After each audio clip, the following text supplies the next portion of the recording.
Sea usted bienvenido a esta entrevista. ¿Puede proporcionarnos su nombre y el cargo al que aspira? Sí, mi nombre es Víctor Barragán Benítez, aspiro a ser ministro de la Suprema Corte de Justicia de la Nación. Bueno, iniciamos con las preguntas. De ser elegido ministro, ¿cuáles serían sus propuestas para optimizar en tiempo y calidad la impartición de justicia? Me parece que el tiempo en la impartición de justicia tiene que ver con el manejo de los órganos jurisdiccionales, de la propia agenda, los órganos de control y gestión para distribuir y hacer valer las resoluciones, porque lo que ocurre en la práctica es que los procesos suelen retardarse y exceder de los plazos que establece el artículo 17 constitucional, porque las resoluciones para la cita de personas y para que esas resoluciones se cumplan no se llevan a cabo, no se ejecutan. Sí. Y en cuanto a la calidad de las resoluciones. La calidad de las resoluciones tiene que ver con un tema más profundo, tiene que ver con un tema de igualdad, tiene que ver con un tema de justicia social, porque el sistema de justicia penal, el sistema de justicia en general se ha visto, por un lado, acelerado mediante la creación de nuevas instituciones, nuevos jueces, nuevas estructuras. Sin embargo, hoy los tribunales están más retirados de la gente, de tal manera que el tema de la igualdad no solamente tiene que ver con la elección de los funcionarios judiciales, de quienes tienen esta alta responsabilidad, sino también es un tema de atender las necesidades de la población de las zonas más lejanas. Pongo por caso lo siguiente. A partir de 2008, el sistema procesal penal acusatorio oral, por ejemplo, que generó una reingeniería de los aparatos de justicia a nivel federal y a nivel estatal, generaron una redistribución competencial, pero concentraron los tribunales en determinados espacios muy lejos de la gente. Y esa, desafortunadamente, ha sido también la tendencia con las otras reformas, la reforma en materia laboral y ahora la reforma que se avecina, que es para la aplicación del Código 1 en materia de familiar y civil. También es que sí tenemos una nueva reingeniería de los tribunales, pero están concentrados en las grandes ciudades, y de las zonas rurales, de las comunidades originarias, prácticamente los estamos dejando sin acceso a la justicia. Muy bien, gracias. Mi compañera continuará haciéndole la entrevista. ¿Qué tal? Bienvenido de nuevo. Gracias. Y bueno, mi nombre es Maday. Me gustaría conocer desde su experiencia en las etapas del proceso, vamos a hablar de la materia de amparo. Sí. ¿Qué faltaría para que verdaderamente sea un amparo desde una perspectiva cercana a la ciudadanía? Sí, me parece que el sistema de amparo, por la experiencia que tengo en la impartición de justicia, ha sido rezagado del resto de la reforma a que se han sometido los otros sistemas procesales. Tenemos un sistema de amparo asincrónico, discontinuado, tenemos un amparo anquilosado en fórmulas que ya no responden a las exigencias de la modernidad. Pongo por caso, por un lado, la dinámica de los nuevos sistemas procesales en materia penal, familiar y del trabajo, que implican principios como la inmediación, la oralidad, pero que la tramitología del juicio de amparo siguen teniendo una tramitología, un proceso que ya no es congruente con ese tipo de procedimiento que se da en otras materias. De tal manera que, de acuerdo a los principios del juicio de amparo, cuando uno tiene que sustanciarlo, pedir el informe y demás, hay limitaciones en el ámbito cognitivo. Es decir, que el amparo en su propia tramitología tiene una deficiencia ya que debe ser superada, tiene que adecuarse a los nuevos tiempos, pero además tiene que ser sumamente accesible. Los procesos en general, pero también el juicio de amparo, tienen un problema de desigualdad. El problema de desigualdad es que el derecho se volvió muy técnico, se volvió para eruditos. Y el problema es de que no solamente debemos acercar la justicia, no solamente geográficamente, sino cognitivamente, para que la comunicación que se da entre el órgano jurisdiccional y el justiciable sea sencillo, práctico y de pronta resolución.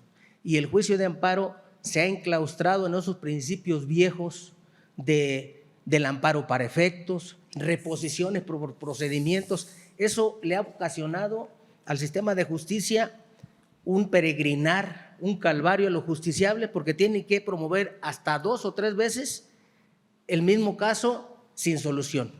Esos amparos realmente tienen que reformarse para hacer ágil la justicia constitucional, porque además el juicio de amparo, hay que decirlo, es la instancia que se da por no haber encontrado respuesta en las otras, y de tal manera que con esas deficiencias pues se vuelve un muy complejo acceder a la justicia.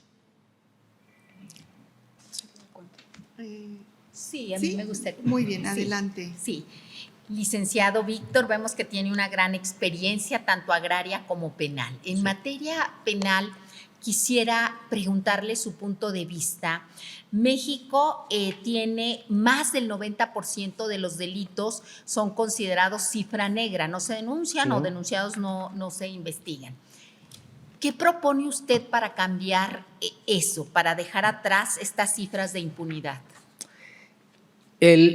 La materia penal, que involucra órganos de prevención, investigación y persecución, órganos jurisdiccionales, en realidad es un tema del Estado, es un tema sistemático, complejo, porque además no solamente tiene que ver con agentes de selección criminal, sino que a su vez tiene que ver con el tema social de quienes cometen los delitos, porque constituyen el único espacio mediante el cual, en ocasiones en forma indebida, hablo por las zonas rurales que conozco, de la costa de Michoacán, de Guerrero, donde me desempeñé como visitador agrario, los jóvenes no tienen espacios para poder acceder a la educación, por una parte, pero tampoco para acceder a las fuentes de empleo. Y eso hace que el tema penal sea sumamente complejo y donde se requiere la participación del Estado en su conjunto, de una política pública integral. Y esa política pública integral involucra, por una parte, policías, por una parte, pero también políticas públicas de bienestar para los jóvenes, para los adultos y para llevar la educación a esos espacios rurales. Hablo por mi estado, Michoacán, que tiene zonas muy bien identificadas que son focos rojos automáticamente, que es la zona costera, la costa, y Apatzingán, toda esa región, la Huacana, y que se dan precisamente estos altos índices delictivos porque no hay una política pública que atienda a esas causas, pero además me parece que la intervención que se ha estado dando a través del Congreso de la Unión, con legislaciones que conceden mayores facultades a las policías para la investigación, a la Guardia Nacional, me parece que esto puede irse poco a poco reduciendo. De tal manera que esto, para solucionar este problema, es una política pública integral. Muchas gracias. Sí. Tiene usted aproximadamente 3 minutos para expresarnos algo que considere importante en relación a su aspiración. Sí, yo aspiro primero comparecí a este proceso porque es inédito. Es inédito, en otro modelo no hubiera tenido yo la posibilidad de venir a exponer un punto de vista que a veces forma parte de los sueños de quienes no nacimos en la capital y no estamos ligados a grupos hegemónicos, y estos son canales de comunicación que en principio el que se den en un proceso democrático habla de de esa gran apertura que se está dando. Pero además permite acercar determinadas voces y perspectivas que antes no teníamos la posibilidad de darlas a conocer. Es necesario que en la política pública, es necesario que en la función ejecutiva y legislativa se conozcan también esas zonas invisibles que no hubiéramos tenido posibilidad de acceder.